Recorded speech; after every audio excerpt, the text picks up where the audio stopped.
Evening, everybody. Welcome back to Chuck's Chats, episode 6 of this series. Tonight we're joined by the fantastic prodigy Kevin O'Farrell from the 80s here. Full disclosure, this is the first one of these chats where I didn't have to do any research for. Kevin and I are old friends. We were in Clongowes together and have soldiered on through many years here in Bective. So good to have you in, Kev, to hear your story from your Bective days. You joined in 83, having come out of Clongowes, is that correct? Correct, yeah. First of all, thanks for having me. I'm chuffed that you actually invited me. But you must have been running out of people. We're not running out of people, Kevin. Anyway, I came here in 1983. I suppose it was a natural place for me to come to. And why was I know, but why? My dad played here. Brian. After coming up from Limerick, Gary Owen. He joined here and he played a couple of seasons here. I think he actually played in a cup final in maybe 64 against Trinity, which they lost, unfortunately. There was that connection. Okay, and Brian's background, let's tease that out because that's a good story too. So, Captain of Gary Owen in 62. Captain of Gary Owen. Capped for Munster as a 9. He was, again, played in a cup final which they lost in Munster Cup final as well. So he was a bit unfortunate that way. I think he had a good connection here from the point of view. He always enjoyed coming up to Bective with Gary Owen back in the day.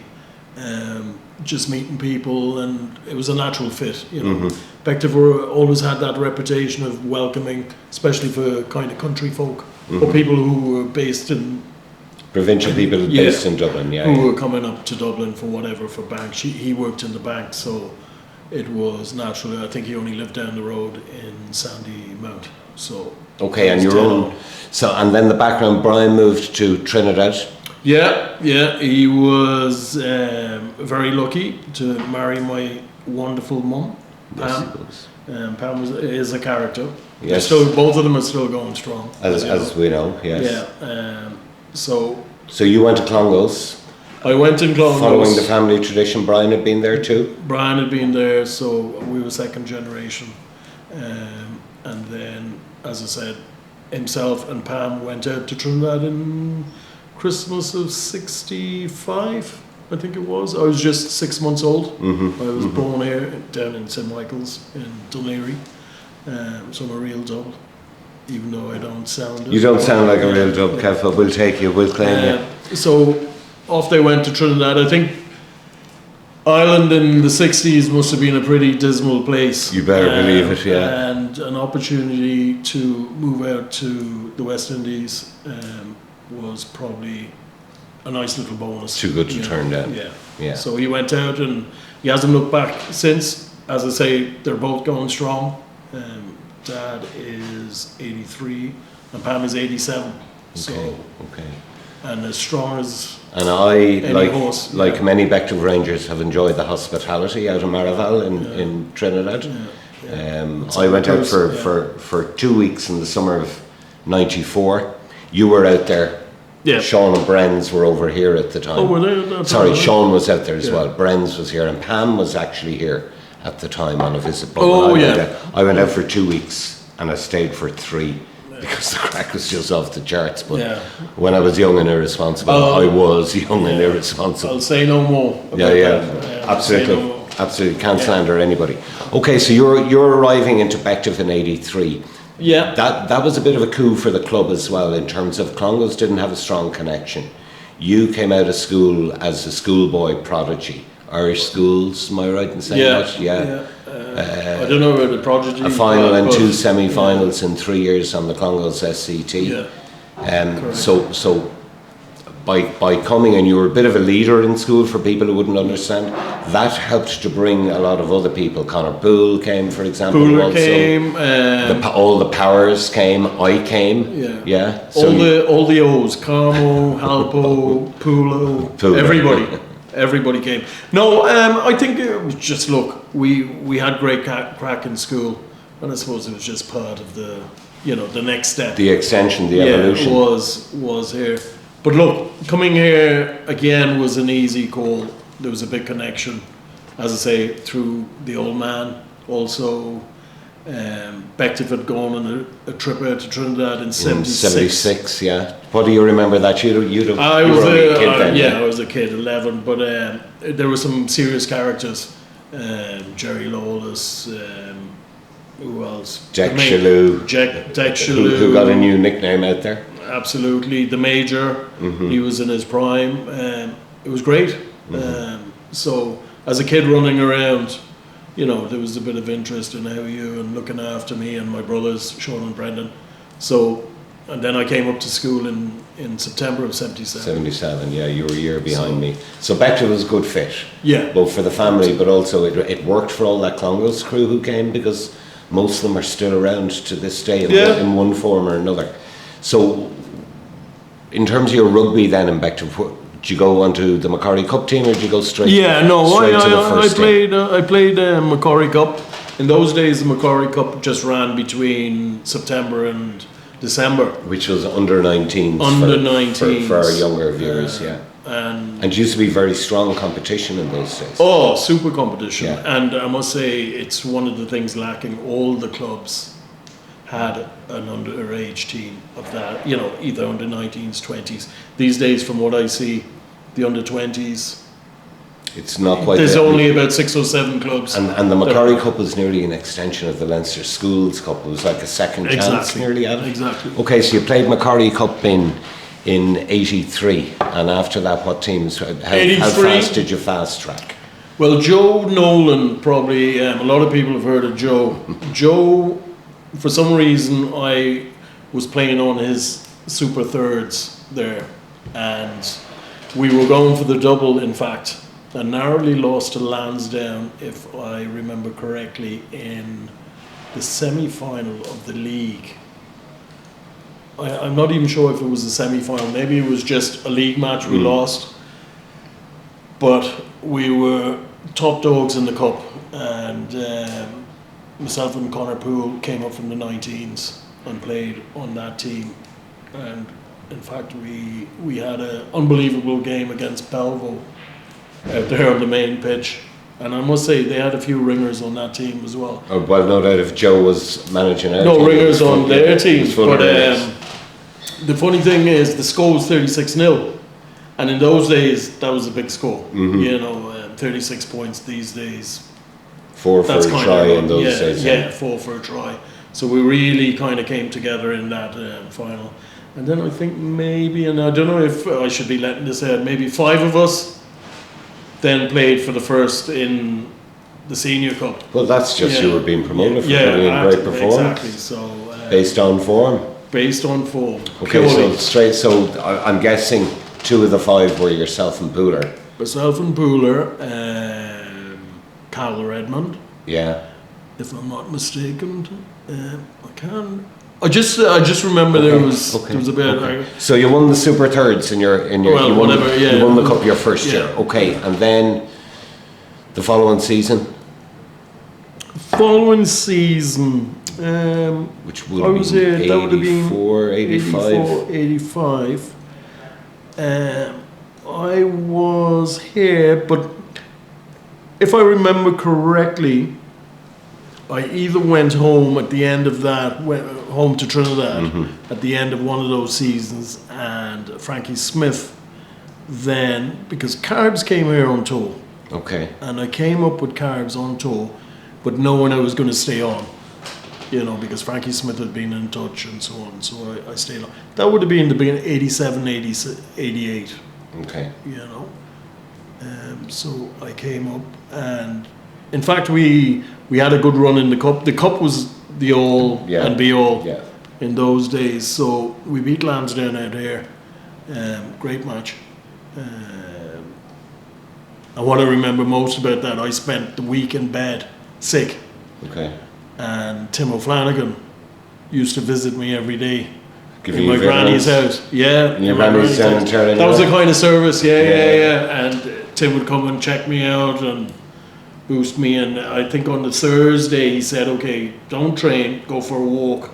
So I walked up. I lived in Turner with my grandmother. Yeah. So I walked up Fort Field Road and into Bushy Park, had a nice walk around.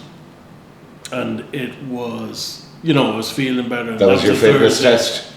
Well, so at that stage then I said, okay, I'm feeling all right. Friday then, I was maybe 95%. And then Saturday morning, fully enough, the old man was here. On a visit? On a visit, but he left the Saturday morning, so he didn't see the match. And we played Lansdowne out there, and we won it. I can't remember the score, but we beat them well. Okay. In the end. What round was it? That was the second round. Okay. So we were into the quarterfinals then against St Mary's. Up in Lansdowne, I think, was it? In Lansdowne. Yeah. And we drew with them in the first match. Again, I can't remember the score.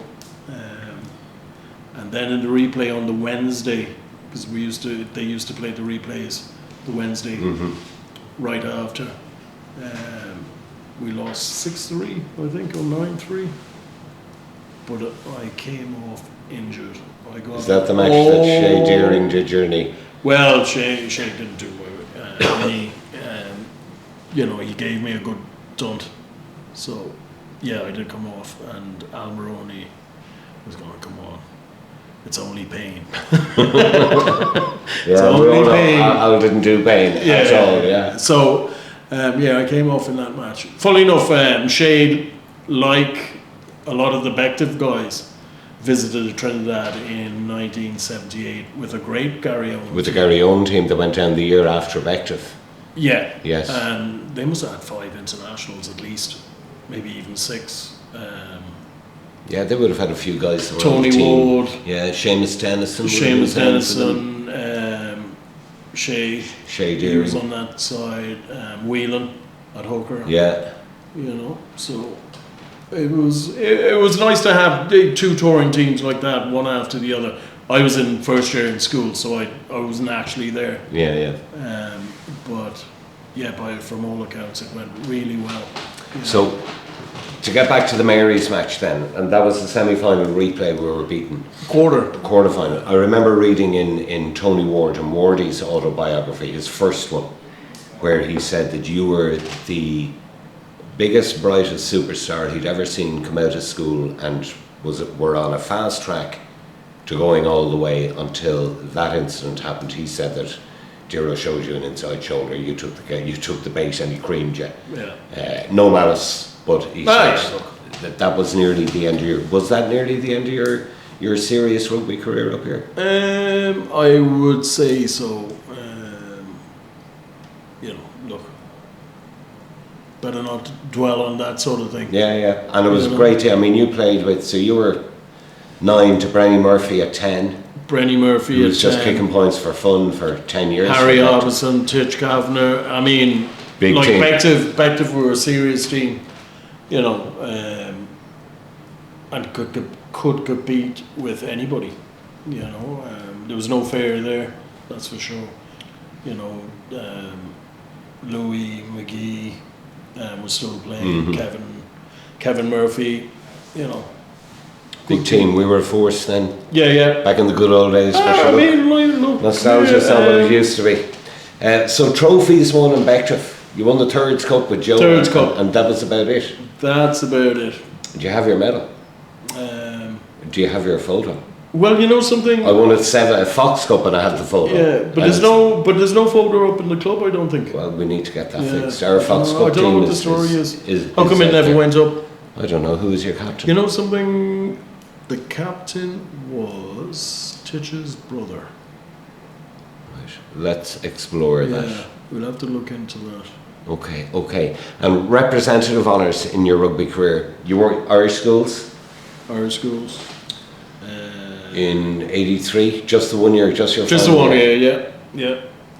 Because in school you were on the senior team for 4th year, 5th year and 6th year.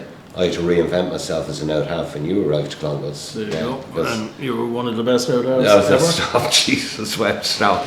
Okay, and in terms of Bective tours, did you go on any Bective tours? I know you were on the receiving end. In 76 when they came out. No. And as I say, I was a kid then. Didn't do any of the little weekend trips that Uncle Joe would organise? No. Rafa and Nardo would be going off Newcastle and obscure places. No, which nothing just like that. Used to go off on the nothing drink. like that. nothing like that, unfortunately, I suppose. But funnily enough, my club side from Trinidad, Carrots. we visited, or we toured Ireland and England in 80, I think it was 84, 86, 85, 86. Okay. And as usual, we had a wonderful experience here. Yeah. Um, Look, going on tour is always Yeah, great. but we did a full tour, proper tour. So we played Bective, we played Garryowen. We also went down to Tralee, played Tralee. So there's a Brendan or Brian O'Farrell influence everywhere. He had 3 clubs. Somebody, So, no, the Tralee thing was. I think it was just important that we visit somewhere like Kerry. You know, that's world famous. So And the boys enjoyed it. loved it. I had the honour of guesting for Carrots one Sunday morning. We played the Royal Navy HMS Sheffield. Oh right, you were involved in that, I were you? played on a Sunday morning where I hadn't played in about 5 or 6 years. It was interesting. But look, we adjourned to the Pelican, where for people watching, there was an enormous blown up photo of you scoring a school's try against Rock. Is that right? I think it was Yeah. in the Pelican. Yeah. Okay, so your playing career ends, and like a lot of us, we disappear, and we have family and we have kids, and sometimes we come back. You're the lineage that your father has started, and that yourself and Sean, who played here for many years, and Brendan, who played here, and Brendan also won a Schools Cup with Clongowes in 88. So he did what you and like you were in a final and 2 semis. Yes. Final and 1 semi and a quarter. Yeah. Okay. So Brendan did what nobody else could do. The youngest, yes. He did indeed. He paved the way. He did. And then that's continuing because your son Rory is now a starring number 10 for Instonians. Yeah, he's Talk doing us through okay. that. We all know they're on a 30 bonus point wins in a row. Yeah. So they got a lot of momentum. They were quite similar. I don't want to steal your words to Bective, in that when they got relegated to junior status, they had to more or less rebuild and they were, I think, 8 years knocking on the door before they finally beat us 2 years ago. Yeah. But Rory, how did he end up in Belfast? He was looking for some work. I mean, legit work. Yeah. So he was. I won't ask what's the age yet. Yeah, okay. And him and a buddy went up. Both of them played under 20s at Lansdowne. Mm-hmm. In fact, they had a very strong Lansdowne team, winning both the Macquarie Cup and the league and the All Ireland. So they were very successful. But himself and Owen Murphy, about a Castleknock boy, in fact, were very close. And they lifestyle change. Belfast to work. Yeah. I lived in Belfast 2 years. Loved it. Great crowd. Loved the place. Yeah. Love it. And I must say, the Instonian and Bective have a great we're like relationship. Yes. Which is great. Very welcoming. Very like Bective in many ways. And you go to all Rory's games? I would make an effort to do that. You know, so and it's enjoyable. Yeah, it is. Yeah. It is. We all end up living our lives vicariously through our children. Exactly. Because our bodies just give up. Yeah. Although I will maintain that the longer we're retired, usually the better we were. Yeah. Yes, you find that? True that. So coaching, did you do any coaching when you gave up, Kev? I did indeed. When I came back up to, you know... So you've been spending time down in Trinidad and time in Ireland. Yeah, and I always wanted my kids, I have a daughter, Jojo, Jordan, better known as Jojo. I wanted them to have connections here in Ireland, so myself and Anne-Marie, my wife, decided that... Who's a saint? Who was a saint. Yes, very tolerant lady. Yeah, she is, very understanding. That we'd like them to have connections in Ireland. I mean, they're half Irish, etc., etc. So we decided we'd put them through school here. But instead of boarding, you know, totally on their own, we'd be here in the country. So when I came up in 2007, I was kind of mucking around. I went back to UCD to do a bit of study. And I ran into Steve McIver and Nigel Osborne, and both of them, well, Nigel hasn't been out to Trinidad, but Skyver Skyver has, yeah, spent He'd be made for considerable Trinidad, time, wouldn't he? yeah. So we were quite friendly, and Brendan would have been very friendly with Skyver during their school days, because he was Of course, in Clongowes, Skyver's another Gary Young connection there too, as well. Yeah. So, in fact, that's how he ended up kind of coming out to us. Anyway, so Skyver asked me just to come on board as, kind of to be a general rustabout and help with the squad. And I kind of looked after the seconds insofar as a bit of management, just getting the boys making contact, getting them out on a Sunday, because in those days it was very much you played your AIL match on a Saturday, and then your seconds And we're on the Sunday. were on the Sunday. So Okay. so it was a bit of fun, and it was a good way of me getting back into the club and kind of readjusting to life in Ireland. And at the same time, I did a bit of work down at CUS. Catholic University Yeah. School. So so I did a bit, and I had done previously out in Trinidad. So Okay, so I'm a salesman. Yeah. I'm going to try and close the deal here. I know your time at the moment is taken up following Rory around the country in 2B of the AIL.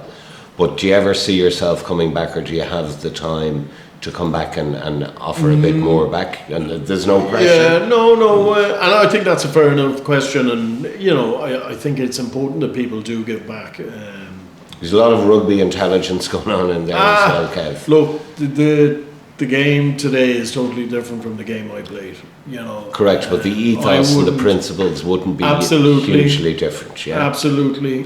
But the game, it's so when you talk totally about the different. game totally changed, let's tease that Yeah. out, because you were a star here in the 80s and it is completely different. Yeah. So what kind of evolution have you experienced even in the club game? I mean, when I was in here in the club game, we're fielding 7-8 teams Oh, absolutely. at a weekend. Now Absolutely. we're fielding 3 and that's, Struggling? and that's it. Yeah, struggling. Is it only 3? Yeah, I think so. Yeah. And a vets Yeah. and an underage. So what kind of evolution, what big changes have you seen since your time in the 80s? Making you sound like an old man now in the 80s. I don't The know. 80s is 40 years ago. Yeah, I know. Do you know? It is a long time ago. How did that happen?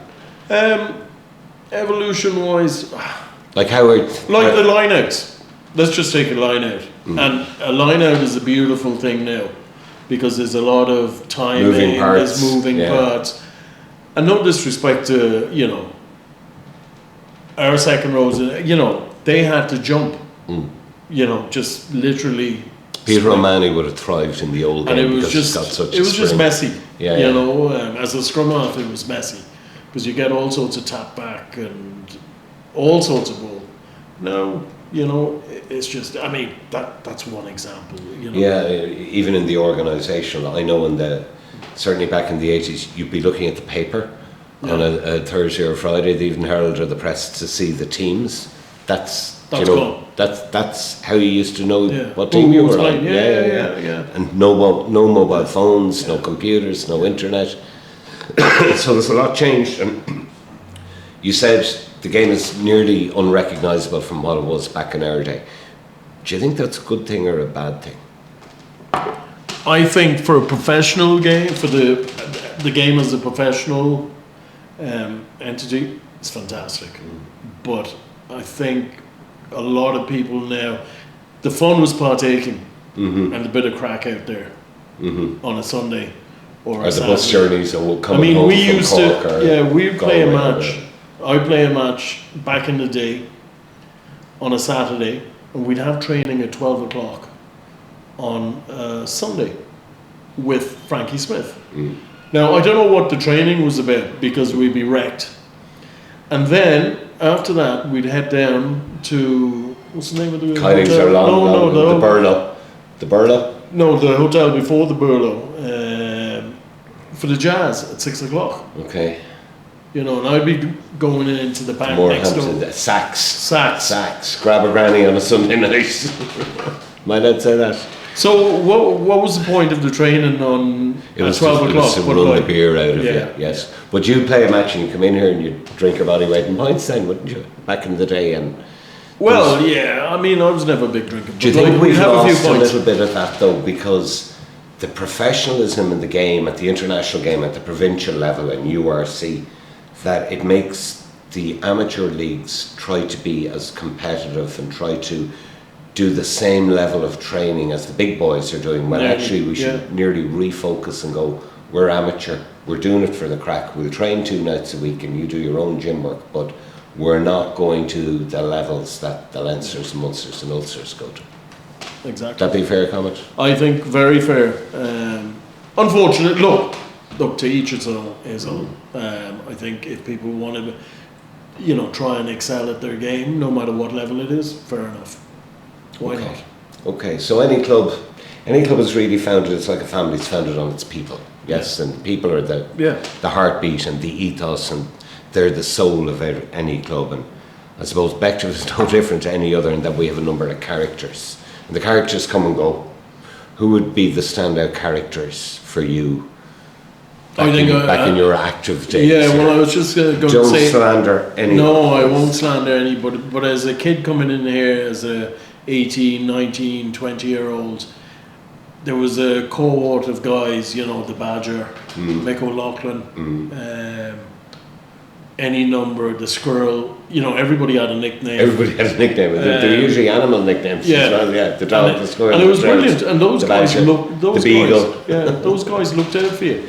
Yeah. And they always had a good thing to say, and then they were ready to hang around, have a few drinks with you. I mean, Mick O'Loughlin doing his walk on the wild side on the Sunday night cabarets. Fantastic. Do you remember we'd get the tables and we'd line them up into a stage? Joe Nolan would be the master of ceremonies. This is like 8 o'clock on a Sunday. Correct. We're 36 hours into the drinking at this stage, and we'd have the cabaret where everybody'd have to do their party piece, and Mick O'Loughlin's was walking the wild side. Yeah, and he was top of the line. Top of the line. Yeah. Okay, and anybody else you can think of that stood out for you? Yeah, well, the Badger, obviously, he always had a... Badger's still here. He was at the Dolly's lunch telling the same old crappy jokes that he's been selling, but still bringing the house down. And, fellas like Jerry Lawless, who, I haven't seen in years, but he was a mainstay. Joe, who you mentioned there. Joe was fantastic. He was the lifeblood, And then stories kind of go with the characters, don't they? And there's so many, stories of, do you remember we went to this match or we went to that match and so-and-so did this and that. Most of them are unrepeatable, but do you have any standard? Any stories that you always go, that was a great Bective story, that was a great trip, or?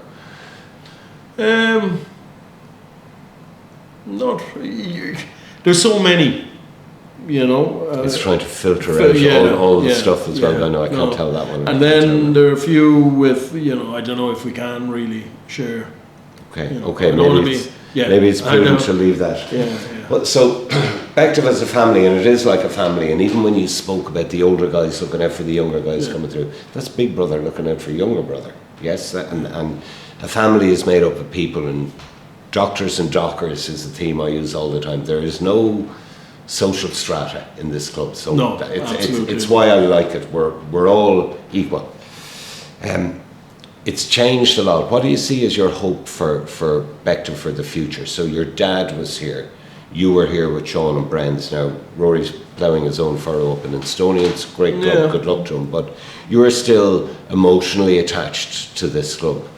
We talk a lot about what's going on and what's going on, what's happening. Well, so what's your hope for the club for the future? What would you like to see happen to Bective? I think what's happening now is absolutely in the right direction. The club is very well organised from what I see. I'm not that involved.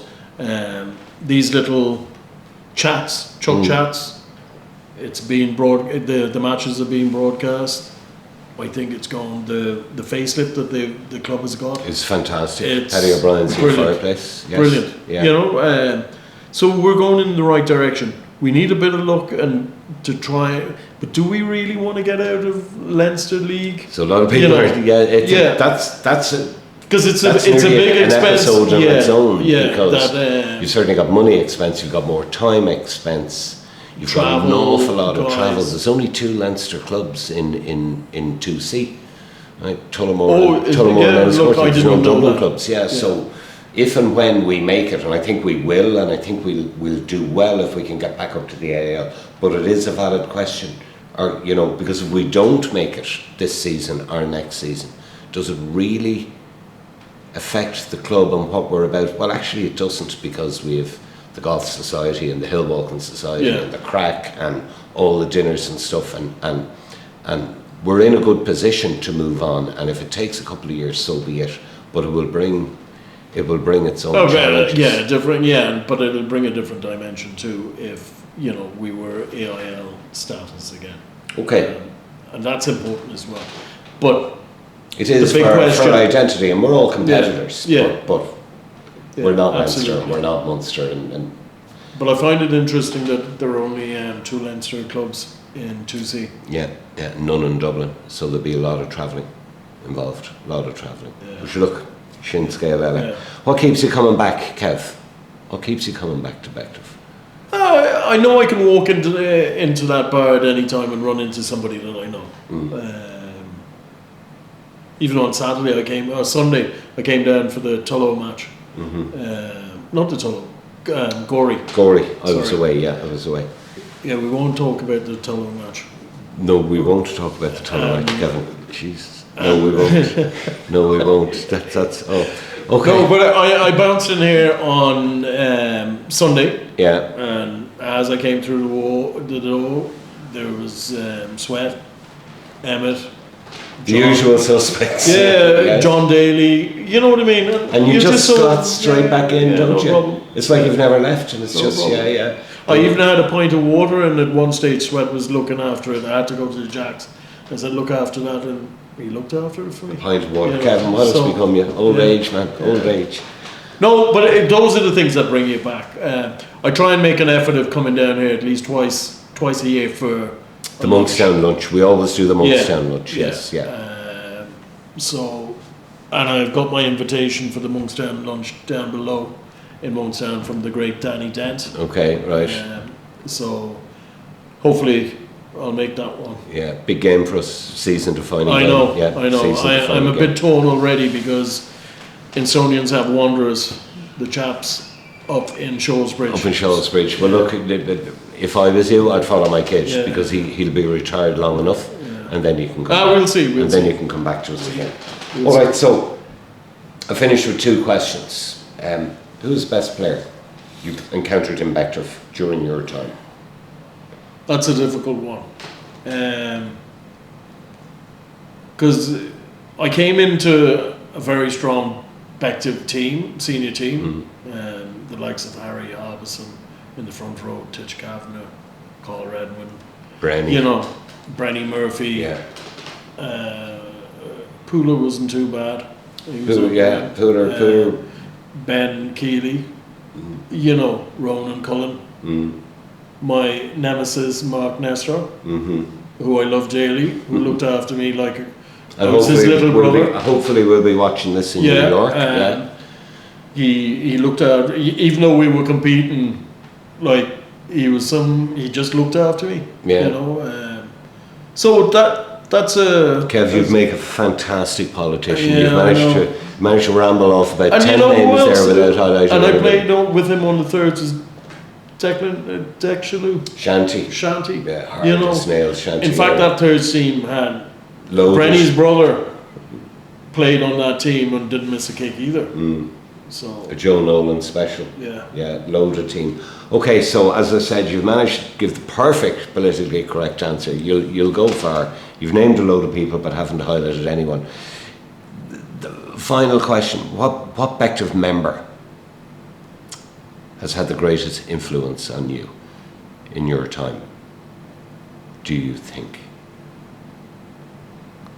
Yeah, good question. Again. So it doesn't have to be a player, so list them off and talk about them. Jerry Lawless, yeah.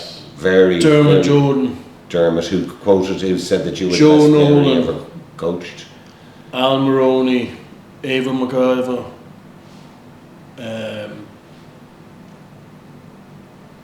Brenny Murphy, like any number of guys, you know.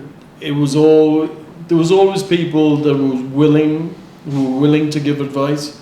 And I must say, it wasn't kind of, oh, you have to do that. It was kind of always I throw out another one considered. that you may have forgotten, and Who's that? Dr. Tim. Like Dr. Tim, Oh. Dr. Tim was all over everybody in here, Yeah, whether, yeah, whether he you're was a great patient now, or yeah, his, yeah. and Tim is still, Yeah. well, he's retired now, but Yeah. his practice is still my Yeah. GP practice, Yeah. and Tim was all over everyone. He's like your You dad. know, you're very hovering correct. around, Yeah, you know, Tim was always good. Yeah. Isn't it great, you know, that you join a family that has so many diverse characters who all have different individual skills? There's people with no skills, but they're still bloody core members of this family. That's why I love this club. Love this club. No, I'd second that. Yeah. For sure. Yeah. For sure. Okay, we're going to draw this to a close. Thanks for coming in. Good luck to Rory against the chaps up in Shawsbridge in a couple of weeks' time. Are you coming to the annual dinner, 1st of March? Yeah, 1st okay, of March. so I'll probably be at your table for that. Kevin O'Farrell, thanks a mil. Thanks, Chucky. That's a wrap.